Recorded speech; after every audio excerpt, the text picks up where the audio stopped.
Welcome to another video in the configuration series for our new control panel. Now, in the last video, we were able to install our server. Now, this video is for you guys who are in the Swarm Club. And in the Swarm Club, we talk about softwares and all of that. So these configuration videos are actually for those of you in the Swarm Club. And the reason why I'm taking my time to go to this length with this set of videos is not because this is my job. It's just because I'm trying to do extra. Okay, we have a stable software already for our first software, and my job actually ends with me providing you that stable software. However, I have decided to go the extra mile just to make sure that you get the best from whatever it is that we are providing for you. So it's not like this thing is convenient or anything like that. It's just to make sure that I just give you the best as regards all these things. Now, one thing I want you to understand as we go ahead with this is that what you are learning now can actually be another income source for you, because if you can just pick up all these things and improve yourself a little bit more with all this knowledge that you are having, you can actually set up yourself as an administrator that is managing servers for people. When you go on a site like Fiverr.com, which I am still going to cover later, because I don't want you running back to me for help. If you need help, I'm going to show you how to get help when you need help, so that you can just get help on your own and fix issues on your own. Now, when you go to sites like Fiverr.com, Upwork.com, and the likes, you will discover that people actually build an income doing things like this. They just install servers for people, get their servers running. So what I'm showing you now is something that people do for a living. So once you master these skills, and that's why I said you should get a DigitalOcean account and you should practice it over and over. So you may need to see these videos again and again. So you see it again and again, you practice again and again, and then once you understand it, you can actually start an income source based on this. And that is one of the reasons why I said in one of our newsletters that you should try to avoid teaching people how to do these things. Okay, now it's not like I'm trying to hoard information or anything like that. If you teach people how to do it, then everybody will be able to do it, and it would lose value. So one of the things you want to do is that you want to master this skill, and then you can open up another income stream with this skill. So don't take these things that I'm just doing free of charge lightly, because really they are not things to be taken lightly. Okay, when you go online, you see courses on Udemy, you see courses on all over the web that charge as high as $100, $150, just to teach you these things that I am giving to you for free. So this is something that you're supposed to pay me like $150 for.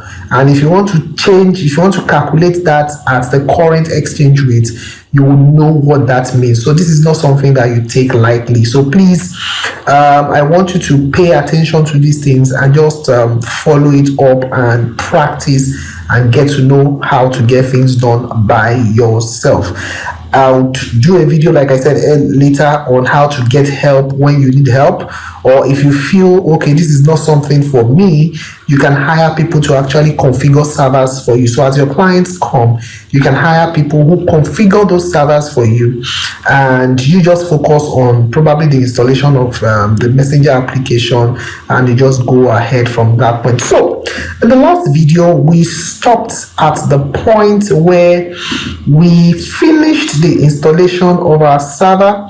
We logged in and we just did a little bit of a look around of the admin area. And in the last video, I kept some of the installation notes that we got after the installation was complete. We got the password, so I kept that password in a notepad file. So we have the password of our root. Don't forget the username of that account. The username of that account is root, so we have the username of the account being root, and then I generated a password, and I went on to explain to you about passwords and why your password should be strong and all of that. Now, when the installation was complete, we got this URL to be able to log into our admin area. So what I'm just going to do is I'm just going to pick up from that point, and I'm just going to copy this URL here. And right now we are only accessing that server via the IP address. Remember, when we created the droplet, we had an IP address. We logged in using PuTTY and the terminal to that server using the IP address. So what we are going to now do now is that we'll continue to use that IP address to access our server for now. Later, I'll show you how to transform this IP address into a domain name so that you don't have to remember the IP address all the time. Okay, you don't have to remember the IP address all the time. You can just access your server using a domain name. So what we'll do now is that we'll just copy this IP address that we were given, and we'll just use it to access our server. So what I'm going to just do is I'm going to go to the browser, and I'll just go to the browser and I'll just use that IP address to log into the server. And what I just want to do is you just go the IP address. So let me just put the IP address again so that I can see it. The IP address, then there is a colon, then 2030. So when you do 2030, it takes you to the admin area where you can log into your server. So I'm just going to go into that admin area now, and I am going to log into that server. And then the username is root, and the password is let me just grab that password from the notepad file. It's not something that I memorized, so I'm just going to grab that password, and the password is that. So if you need to see what your password is, you can just click on this eye icon here, and when you click on the eye icon, it would show you what the password is so that you know if it is correct or wrong. But for now, I'm sure that my password is correct, so I'm just going to leave that.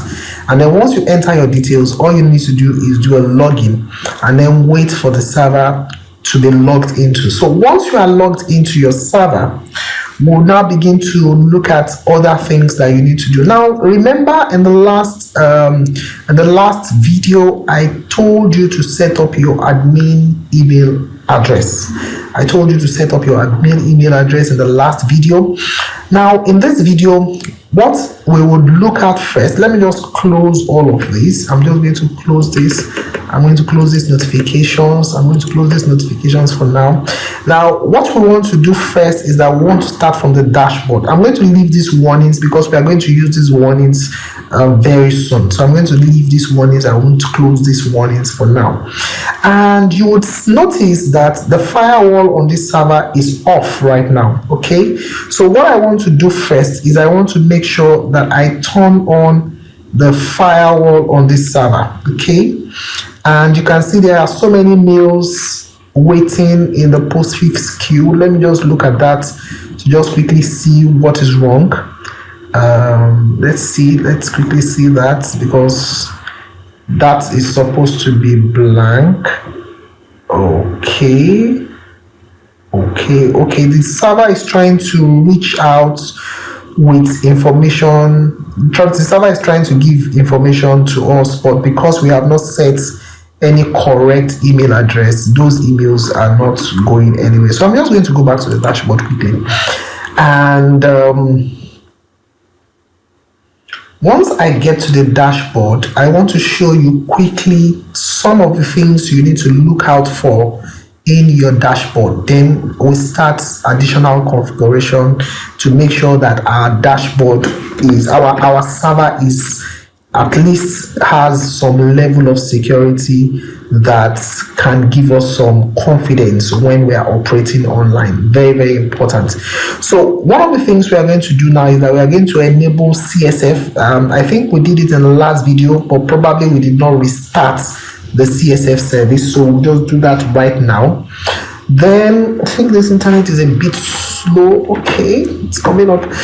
So we'll set up that firewall, would change our SSH ports so that we can have at least some level of security when it comes to our server, because that is very, very important. If our server, if we allow the SSH port to just continue to be attacked anyhow, anything can happen. So we want to at least prevent to an extent some of those attacks on the server. So what I'm going to do first is that I'm going to go on the dashboard, just quickly look here, and you want to make sure that all the services here are active. Okay, you want to make sure that your Apache web server is active. You want to make sure that your FTP server is active. You want to make sure that your MySQL database server is active. You want to make sure that bind is active. You want to make sure that SSH server is active. You want to make sure that your cron tab is active. If you notice that any of these is not active, please restart and make sure that those services are active. If those services are not active, you'll probably have issues with your server and things may not work well. Now the same thing you want to check for your mail services. Okay, you want to make sure that everything here is active as well. So you want to make sure that your postfix mail server, remember I told you that CentOS Web Panel uses postfix mail server for outgoing servers. That's the SMTP server, unlike cPanel and Webuzo that use unlike cPanel and Webuzo that use Exim as the outgoing mail server. CentOS use postfix mail server. They pretty much do the same thing. So you have postfix mail server is active, you have Dovecoat is active, you have Clam AV is not active, so you can decide to start that service. You have OpenDKIM is not active, you can decide to start that service. Then you have Spam Assassin is not active, you can start that service as well. Now because we got a 1 gig RAM server, I will not start up the virus scanner. But when you get to your live environment, you want to make sure that you have all these services active. Even the virus scanner, you want to make sure that you make it running. So you have to have that at the back of your mind. Now the next thing I want to do is I want to go to this firewall. I want to ensure that the firewall is also active.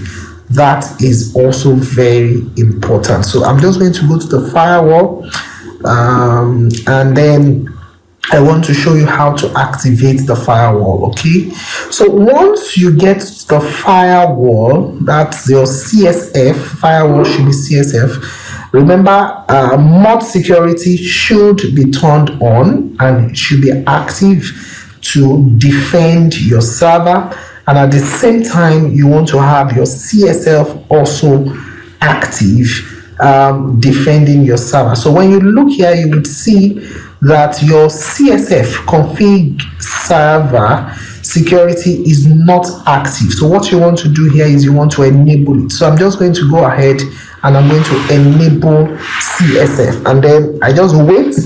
Once I click to enable CSF, I wait a bit and I just allow that to turn on, and firewall is disabled. I need to enable it. Okay, let me enable it again. I don't know why it's not working. I need to get it working. So I want to enable firewall. Okay, so this is just taking a moment. Let me just wait and enable firewall. Firewall is disabled. Why?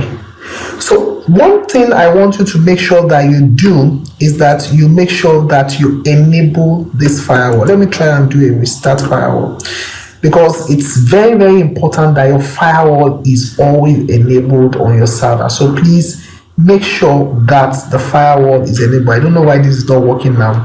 If it continues to behave like that, I'm just going to leave it, but I've covered it. I want you to make sure that you get your firewall enabled. I'm still going to try and see if I can get it working. If I can't get it working, I'll just go on with other things I want to show you and probably sort that in the background and get the firewall working in the background. And once it is working in the background, I'll probably show you things that cover the area of firewall later in other videos. So let me just wait a bit and see if I can get firewall started and working.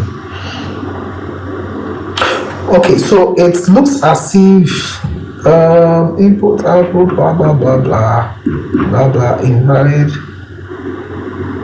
Okay.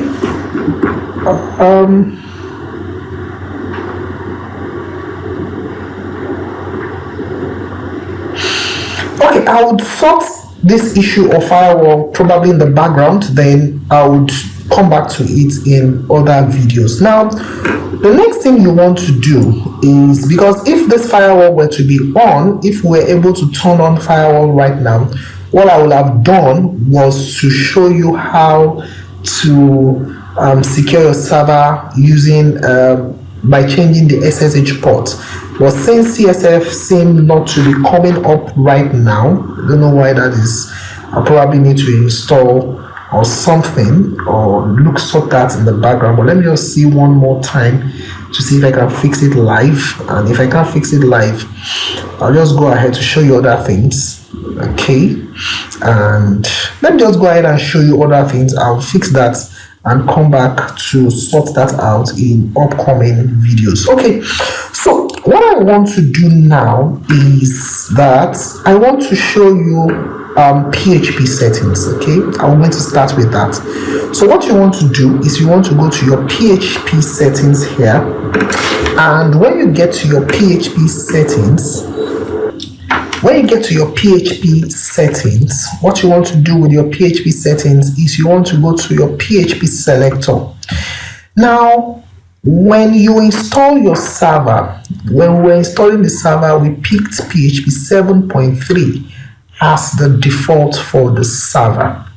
However, sometimes you choose PHP 7.3 as the default for the server, but it doesn't really take effect. So you can decide to choose which version of PHP you want to choose. So you have PHP 5, you have PHP 7.1, PHP 7.2, PHP 7.3. I think the latest one is PHP 7.4. So for your server, you probably want to pick something in the range of maybe something like PHP 7.3. Now, when you get your license, when you get your pro license, you can use multiple versions of PHP, because there are times when you want to run some sites or some softwares on your server or on your site, and then those softwares are old softwares that require some older versions of PHP. Now, if you try to use an older version of PHP on a new version of PHP, you will discover that it may not work. So you need to pay attention to that. And you can see here that PHP selector is requiring CWP Pro.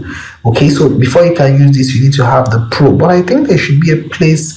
Let me look at the PHP version switcher. There should be a free one that we can use for now, just to see what to. So if you want to use multiple versions of PHP, you would come to this PHP selector after you get your license on a fully functional site that you want to use for your business. You don't put a license on a test server. Okay, once you are ready to go on a live site, you now get your license and you'll be able to access all these pro versions, or the pro the areas that are locked because you have not gotten the pro version. Remember, I said you can get your license as cheap as around 0.99 cents per month. That's around $1 per month, which is still reasonable. And if you decide you don't want to pay at all, you can just go ahead and just use. Okay, so this is what I want to show you. This is exactly what I want to show you. If you go to PHP settings here and you go to the PHP version switcher, you would see that right now this server is running PHP 5.6. okay, PHP 5.6 is actually an old version of PHP, and you probably don't want to run PHP 5.6 right now. So you probably want to go for maybe like PHP 7.3. That's the latest version of PHP 7.3, or probably PHP 7.2 or PHP 7.1. okay, PHP 5 is something that you probably don't want to use. And if you decide you want to go for cutting edge, you probably want to go for PHP 7.4. I would just stick with PHP 7.3 for now. Most softwares will run on PHP 7.3, but have in mind that sometimes there are old versions of softwares that you probably want to install, and they will just refuse to work because you are running a newer version of PHP 7. You are running a newer version of PHP, and probably you are doing 7.1, 7.2, or 7.3. But for your own purposes, it's very, very, in fact, all Messenger will not even work on anything less than, I think it should not work on anything less than PHP 7.2. So you probably want to just set for PHP 7.3. Now, when you set for PHP 7.3, an installation process will happen in the background, and that can actually take like 15 minutes to complete, because PHP will be compiled and installed for you in the background, and there's going to be a switch from PHP 7 from the default PHP 5 that is here to PHP 7.3. so you have to have that at the back of your mind. So there's going to be a switch for the PHP version that is installed on your server, so you have to wait for that process to complete. So here we have PHP 7.3, and it's saying, okay, what are the extensions that we want to install? I'm just going to quickly look at the extensions, blah, blah, blah, blah. Call, of course, you want call, icon v, you want OpenSSL, you want PDO. Okay, you want to make sure that you also select IMAP. IMAP is also an important extension. Make sure you pick IMAP, IonCube. Okay, anytime you run into any problem, you can always come back and add extensions. These are called extensions. Okay, they are things that are added to the PHP core to make things work. So make sure that you add IMAP. Later, if you are someone who is versatile with running different softwares, you may need to add things like Imagic. Let me just add Imagic right now. So I've added IMAP and Imagic right now, and then you have all sorts of extensions. So if at any point you discover that you're trying to install a software, and as you are trying to install the software, it's complaining of an extension that is missing, you can always come back here and search for that missing extension and then install it. So the only thing that I've added right now is IMAP and Imagic, and then I'm just going to go down here to say save and build. Okay, once I say save and build, that process will start and it will continue to run in the background, and PHP will be compiled for me on the server. So the version of PHP will switch from 5.6 to 7.3 when the process is complete. So all you need to do after you click to save and build is to wait for that process to be complete. Let me see if I can still continue in another browser to just continue to show you things while this is working in the background. Now, after you have done this, after you have set for your server to continue to run in the background, another thing you want to do is that you want to go to your Apache settings. Okay, you want to go to your Apache settings and you want to change those settings. So I'm just going to go to, can I see Apache here? Let me go to server settings, and let me see. Do I have Apache? Okay, if you are looking for something and you can't find it easily, you can always just type it. So I can just do Apache here. Let me see other web settings. Let me see web settings, Apache status. So one of the things you want to also change is your settings for your web server settings. Okay, so let me try and see if I can get that here. PHP 7.3, are they completed? Okay, you can see here PHP compiler started in background. You can monitor, but there's no need monitoring it. We'll just come back to check later, and later when we come back, maybe after like 10 minutes, if we refresh this page, you should see that the PHP version should change from 5.6 to 7.3. So I'm just going to leave that, and we're just going to do something else. So what I want to do now is I want to try to change the web servers. So I'm just going to go under this web server setting. Let me just go to select servers, and let me see. My internet connection is a little bit slower today, but we'll just use it like that. So under the web server settings, I go for select web servers, and I want to make an adjustment there. Okay, it's very important to make that adjustment for the speed of your server. Okay, so that your server is working at very optimal speeds. You don't want a slow server. You don't want a server that your customers will come to and things are refusing to load. So when you come to web settings and you do select web servers, you would see your Apache settings here. Right now, you will notice that only Apache is selected here. What you want to do is that you want to pick maybe something like Nginx and Apache, or you want to pick Nginx, Vanish, and Apache. What I would recommend you go for is that you just pick this one, and once you pick that one, the next thing you do is that you save. Okay, so you just do save and rebuild configuration. Okay, and then you just wait for that to happen in the background. So all these things will depend on the speed of your internet connection. If your internet connection is blazing fast, you would find out that these things just happen. Once you click, you get the result. Once you click, you get a result. Once you click, you get a result. But if your internet connection is a little bit snailish, like I am experiencing right now, then you need to be patient, a little bit patient with some of your configurations. All right, so you have that done. Now, once you have done that, let's now begin to look at some business angles of the whole thing. Now, once you have done this basic configuration, of course, we'll touch on some of the security settings you need to do later when I have sorted out that CSF problem in the background. But right now, what you want to now do is that you want to go under packages, okay?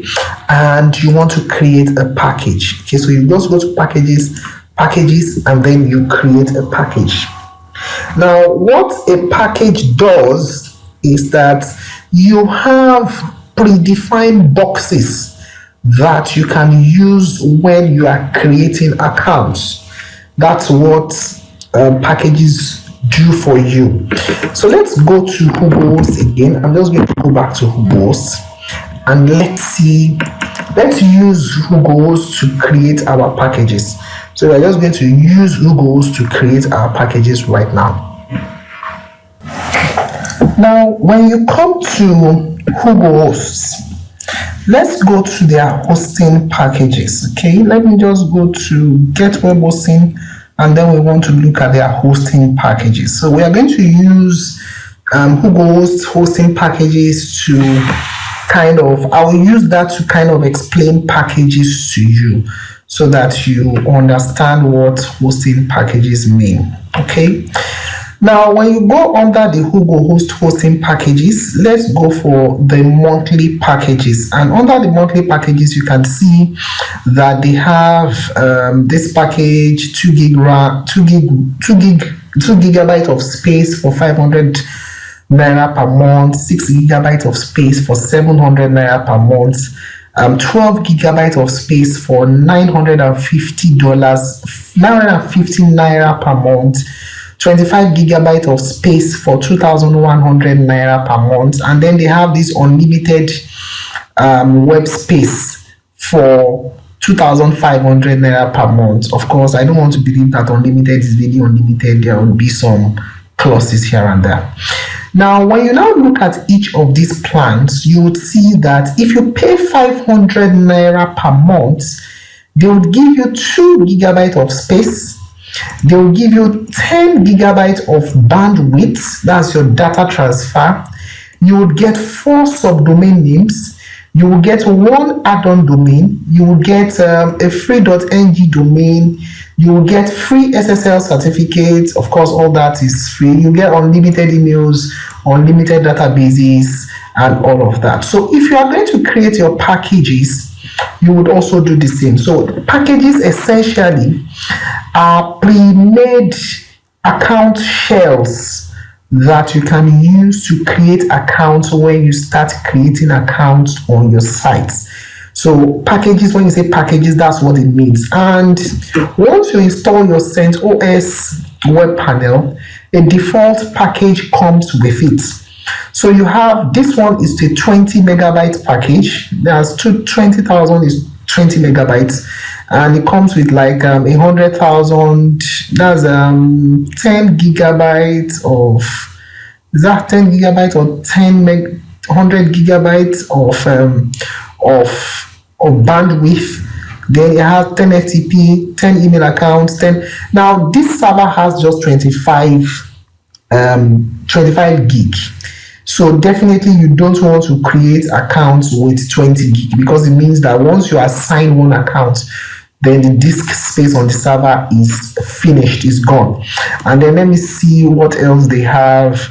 They have hourly emails. So definitely when you are going to create reseller accounts, when you're going to create an account for people that you want to use your server, you want to limit their hourly emails.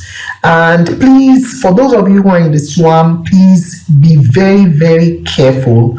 Don't install self-hosted email packages for people on your site, because you are going to be using the same IP address, and anything they do wrong is going to affect you. And don't forget, you are the web host, so you will be held responsible for anything they do wrong. So once people want to probably install self-hosted email marketing applications like Hawk Messenger, it is best that you advise them to get their own private servers, and then they do whatever they want on their own server.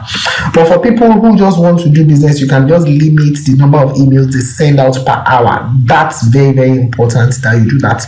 So what you want to do is that you want to, and then notice all these, you have nproc at 40, Apache nproc at 40, Linode 0, no file. So what you want to do now is that you want to add a package, okay? So assume you want to go into resellership. You're now going to say, okay, let me create a package that beats Hugo. So I'm going to say, okay, for 500 naira, since Hugo is giving 2 gigabytes of web space, let me give 3 gigabytes of web space for 500 naira per month. And then you're going to go 3 gigabytes should be like 3,000, because 3,000 MB, yeah, 3,000 MB should be like 3 gig. So you are going to say the package name is going to be, let me just give you the name. Let me say OB, and then the bandwidth. So what bandwidth are they giving? They are giving 10 gig of bandwidth. You can say, okay, you won't check your bandwidth. You have to check the bandwidth that you are given when you bought your own hosting package, and then you now know how you want to split it. So I'm just showing you the business arm of this thing right now. So they are giving 10 gig. You can say, okay, let me give 15 gig of bandwidth. They are giving how many emails? Unlimited emails. So you can just go for, okay, email accounts. Since they are giving unlimited, you can say 2,500. That's almost unlimited as well. Then you have FTP. How many FTP are they giving? It's not stated. You can say, okay, I'm giving them 5 FTP. Email lists, maybe 1. Databases. How many databases are they given? Unlimited databases. Okay, so you can just say 5,000. That's almost unlimited. The higher the limits, when you say 10,000 databases, that's almost like unlimited. Then how many subdomains are they giving? They are giving 4 subdomains. So you can say, okay, I'm giving 5 subdomains, or let me say I'm giving 10 subdomains. How many add-on domains are they giving? They are giving 1 add-on domain. I'm giving 5 add-on domains. How many emails per hour are they allowed to send? 100. How many packed domains? So let's say they are doing like 5 packed domains. Then you have these C groups. You can see the defaults for C groups is nothing, so you can just leave it as nothing. Apache mproc, just give it as like 40. Let's use the defaults. This also 40. This 0. And then we have no file, put that at 150. And then you now have the type of account.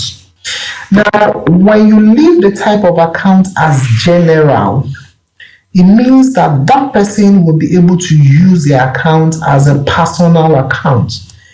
If you set the account to be a reseller, it means that whoever you create this account for can also now resell the account to other people again. Now you can now begin to see the power of CentOS Web Panel. Okay, this is where CentOS Web Panel begin to differ from Webuzo, because Webuzo is a single user account. So if you go for reseller, you can now say, okay, I'm giving this person permission to resell the space that he or she has to maybe around another 50 people. So he can also take this 3 gigabyte of space and break the 3 gigabyte of space down and resell that 3 gigabyte of space again. So you can now see how that the 3,000 naira that you're paying for your server per month can expand and become money, and so many people can just make a living from it. But for now, I'm just going to go with general, and then I'm going to do a create. Once I create that account, you will now see that that package will now be available for me. And when you now want to create accounts, you can always just use that package. Let me just add one more package. Let's see. Then they have this package for 2,100 is 25 gig. We can't do 25 gig on a 25 gig server. Let's look. This is 700 naira per month. It's 6 gig. So let's just do one more and just do add, and then we'll just call this one maybe gold or platinum or whatever name you want to call it. And then it has 6 gig of space. We can say, okay, we are going to give 8 gig of space, and then the bandwidth is 30 gig. We are going to say, okay, we're going to give 40 gig of bandwidth, just as an example. And then email accounts, we are going to give 5,000 email accounts. FTP, we are going to give 2,500 FTP. Email list, we are going to give 10. Databases, we are going to give 50,000 databases. Subdomains, we are going to give 15 subdomains. Pack domains, we are going to give 10 pack domains. Add-on domains, we are going to give 20 add-on domains. Emails per hour, we'll keep it at 100. And then Apache mproc, this, that, we're going to leave it as it is. And we're going to say, this time around, we're going to make this person a reseller. And we're going to say the maximum number of accounts he can sell is 5. And then we are going to go create.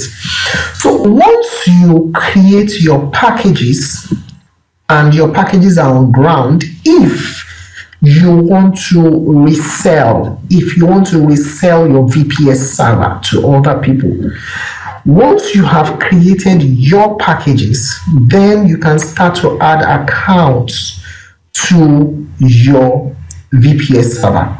So the next thing you want to do is you want to go to the section for user accounts, and you want to say a new account, because right now there is no account on this server. There is no domain attached to this server so far. So what you want to do when you want to host your own personal domains is that you want to say, okay, give me a new account.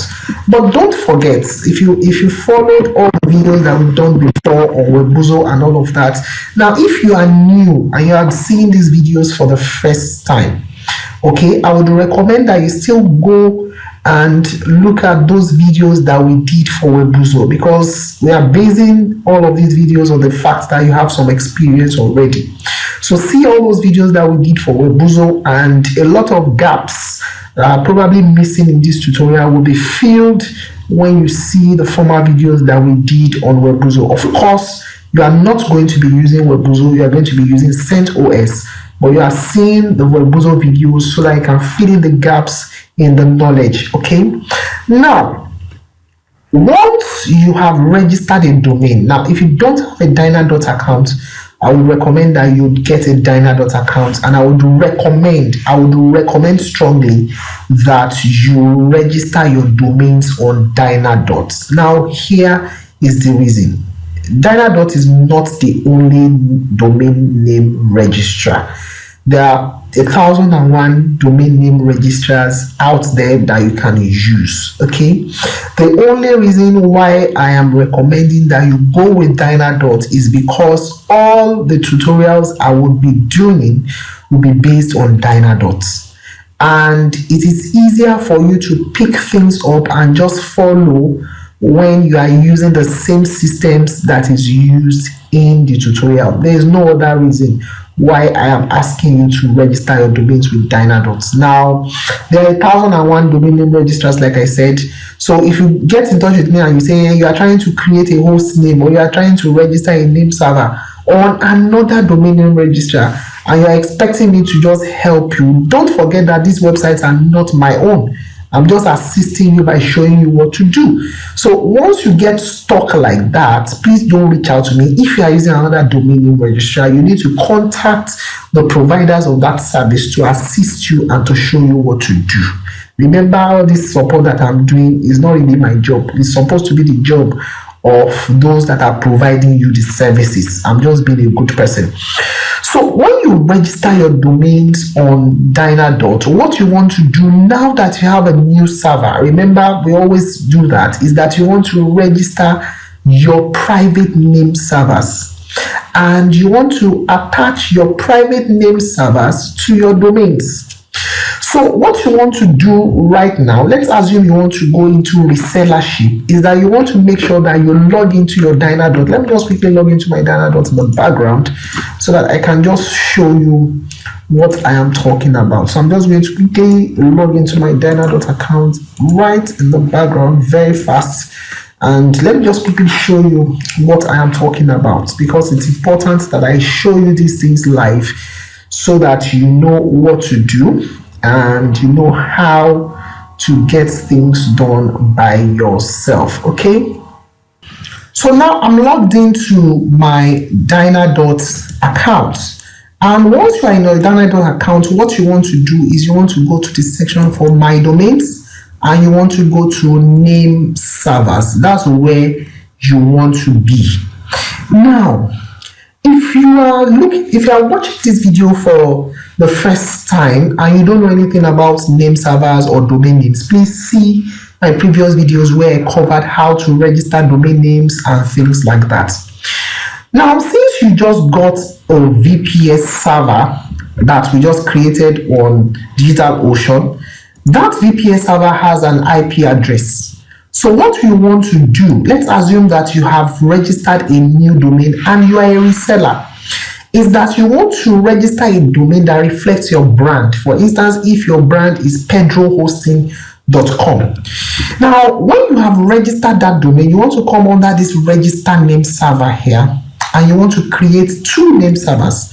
The first one is you want to do ns1.pedrohosting.com, and you want to point that domain to your server's IP address. That's what you want to do, and then you click save. Now it won't work right now because I did not register Pedro Hosting, or I have not registered Pedro Hosting on Dynadot. So if I try to register the name server, it will just give me an error. It won't work. But if you registered your name server on Dynadot, what you want to do is that you do ns1.yourdomain.com, and then you put in the IP address, and then you register. Then you repeat the process and do ns2, and then you register. Now, when your customers now register their own domains, you just give them NS1 and NS2, and they would update their name server to NS1 and NS2, and they will be connected to whatever hosting package that you have created for them on your site. So don't forget about that. You may need to watch this again to really understand what I just explained, but that's how it works. Now, I already have name servers on this site already. I already have domains on this site already. So if you already have a domain registered before and you have created a name server previously, what you want to do is that you want to go to that name server and you want to point the IP address of that name server to the IP address of your site. So all you just need to do is click on that domain name and you copy the IP address and you just change the name server to the server that you just created and you say you submit. So you do that for NS1 and you do that for NS2. Now, once you have done that, what you have done in essence is that you have linked your domain name to your domain name to your VPS server. That's all you have done. So you now come to this section for user accounts, and then you go to new accounts, and then you can now create a hosting package for that domain name. So I'm just going to create a hosting package for mojoschool.club, and then you go to username Jojo. I'm just going to choose Jojo as my username. Let me just save that. Very important, so I don't forget, because I may need to come back to the video because that name server may not reflect immediately because there was an IP address there before and I have to change it just for the purpose of this video, so it may not reflect immediately. It may not affect until like tomorrow, so I'll just come back and continue the recording tomorrow. Then of course you want to put in your admin email. So what email will messages go to for this particular account? So if you're creating it for a client, you want to put in the client's email address. Then of course the server's IP address is this same IP address. Okay. Now, there are instances where you would have multiple IP addresses on your server. That's an advanced setup, okay? But for now, everybody is going to be using the same IP address, and that is why you must be careful not to allow people to send too many emails from your server's IP, because it will damage your email reputation when they do something wrong. So it's very important. So everybody will have the same IP. Now you now choose one of the packages that you have created previously. I'm just going to pick this gold. That's the reseller account, and I'm going to grant reseller privileges if I want the person to be a reseller. If I don't want the person to be a reseller, of course, I won't grant reseller privileges here. I'll just pick gold. So the person will have the account, but it won't have reseller privileges. So I'm just going to go with Robbie for now. And then you have all the setting, process limits 40, open files 150. I'm just going to leave it like that. Additional options, backup user account. Okay, we can leave it like that. And then of course you want to do auto SSL. Okay, now shell access is disabled by default. I will leave that as it is, but I would add auto SSL. Now auto SSL is the SSL, that's the HTTPS that is now a standard, and it comes for free on all of these things because you have Let's Encrypt running on the server. So I'm just going to do auto SSL, and then you create that account. Once the account creation is complete, and the server's IP address, the name server that you changed on the name servers that you change on the domain has resolved. There's what we call resolution. That's the time between when you change the name server and the time when the whole of the internet is aware that you have changed a name server. Sometimes it happens very fast. Sometimes it may take like 24 hours for that propagation period to be complete. Once that period is complete and this account has been successfully created, you can just go to the browser and just do mojoschool.club, which is the name of the domain. And if you do that, you will find out that the domain will be active. So right now, that propagation period has not happened yet. So you see that it's not okay. Let me see. I think I got it from mojoschool.club. sorry, it's not .com. So let's see if it will come up. Now it would most likely not come up because I am sure that the propagation period is not over yet, so it will just behave as if it is not working. But it came up. It came up. So we have successfully hosted our first site. You can now see that this moduleSchool.club is tied to, you can see the account creation was successful. I'm really very excited right now. The account creation was successful. So we hosted a site, and let's assume this is a customer. If it's your own website, it's also the same thing. And if you go under list accounts, you would see that that site will be listed there. All right, you see that site listed. And when you now go to the site, you will see this default page that says, okay, welcome to Centos Web Panel. That shows you that the resolution was complete and we have successfully now hosted this website. So the owner of this website can now start to do anything he or she wants with his or her website. So what I'm going to do now is I'm going to log out of the control panel here, and we'll now proceed to log into the client area. All right, I'm just going to run through as much as possible in this video. So if you want to change this default homepage to be your own brand, let's assume you have a web hosting brand, you probably don't want people to be seeing Centos Web Panel after you have created it. You can change this to your own brand. I'll show you how to do that in later videos. But right now, what you want to do is that you want to now log in. And I think if you go to /cpanel, you should be able to access the admin panel of this site. Let me see if that will work. If that doesn't work, we'll just use :2082. Okay, so you now have, I want to believe you should have one account.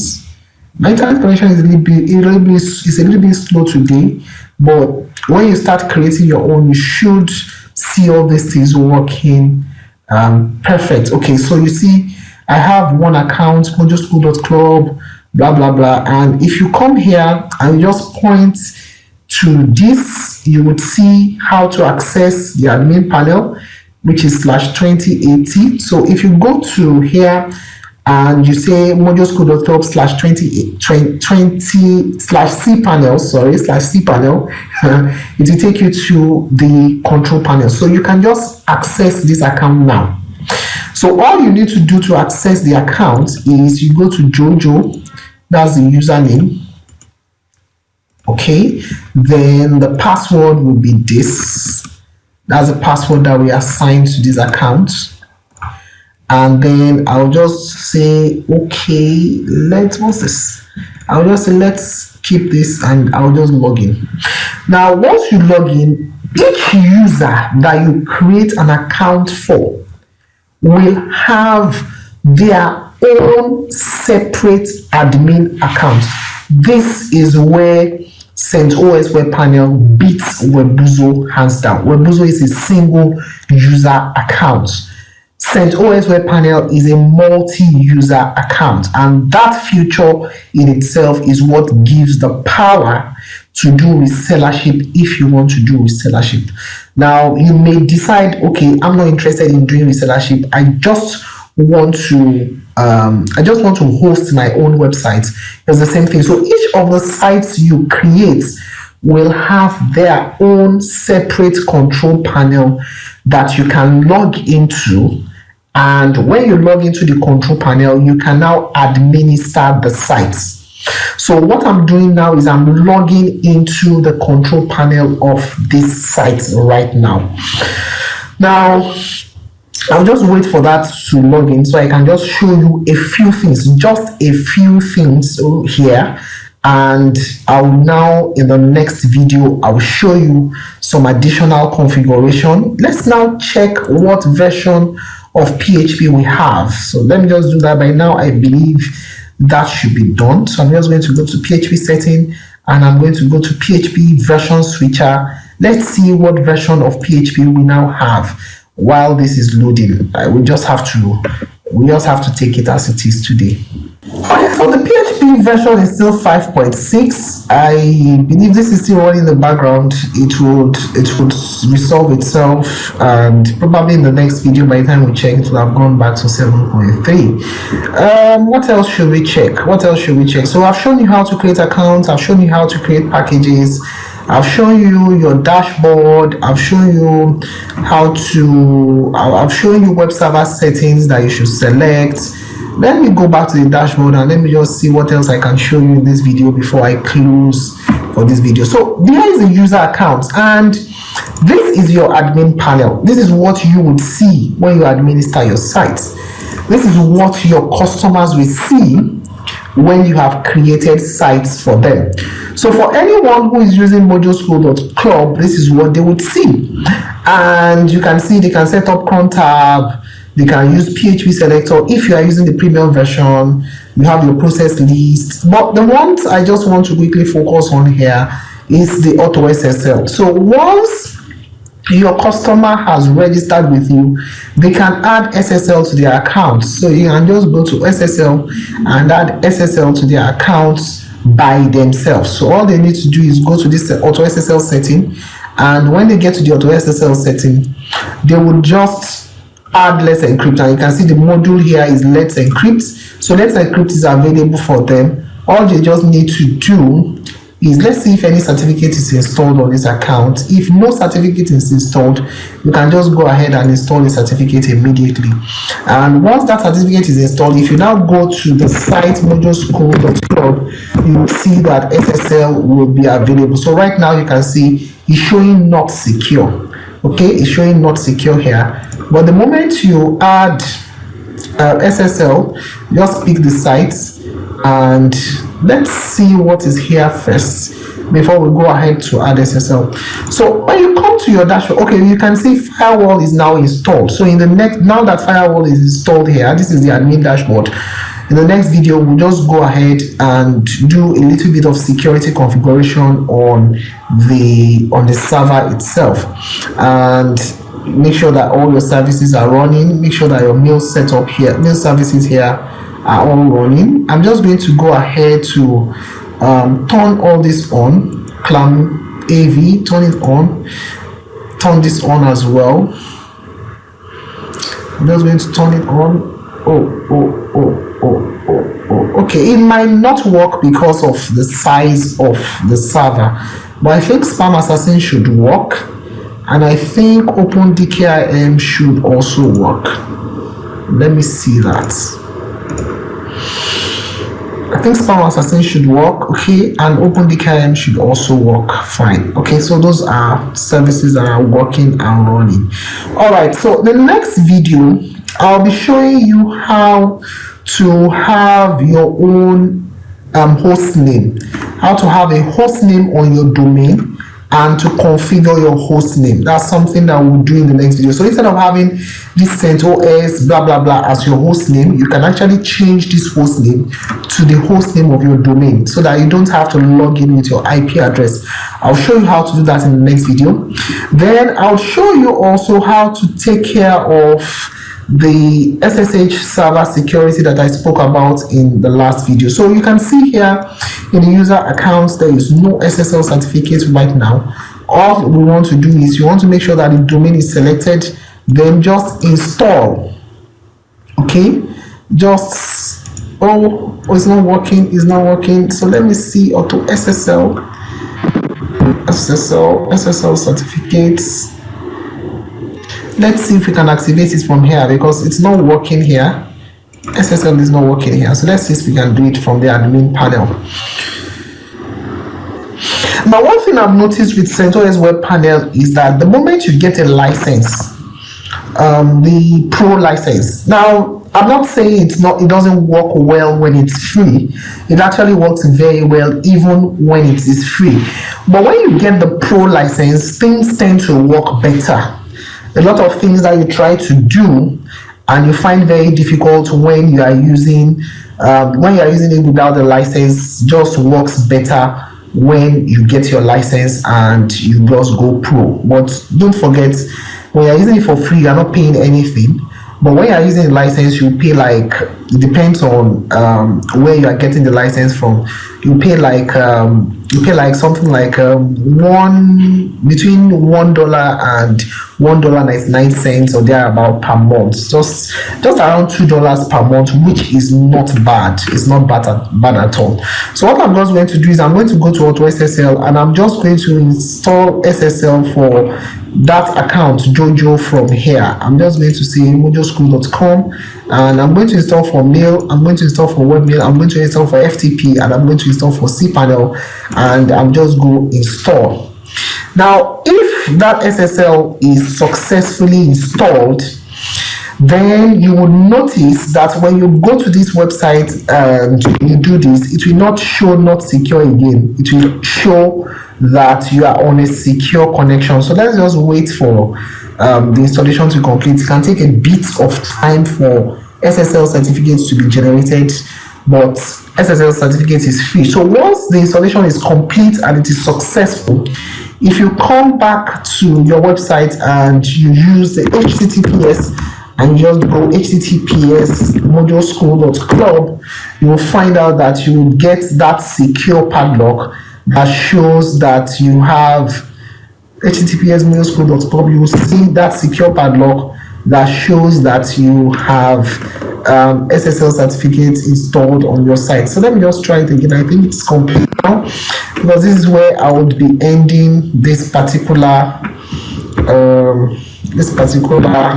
lesson will be ending here.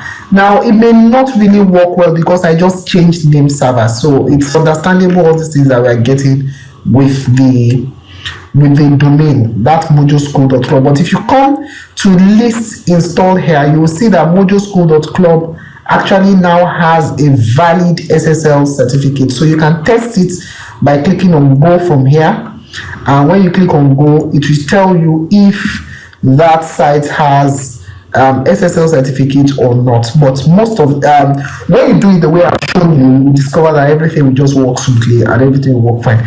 Now I'm going to stop this video here and I'll continue the next video. Now please remember, I'm doing like a crash course here. I'm not covering everything I have done previously from scratch, so you will probably need to watch all those videos I've done before, and then you now watch this and you will be able to get where missing knowledge is here and there.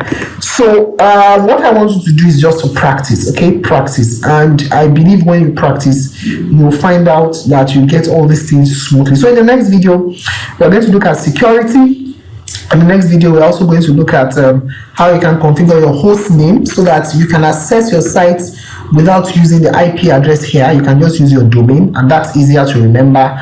Then also we'll look at additional configurations, and once that is done, I'll probably now show you how to install Hawk Messenger on a CentOS Web Panel server. It's basically the same thing, okay? You just need to know how to navigate your way around the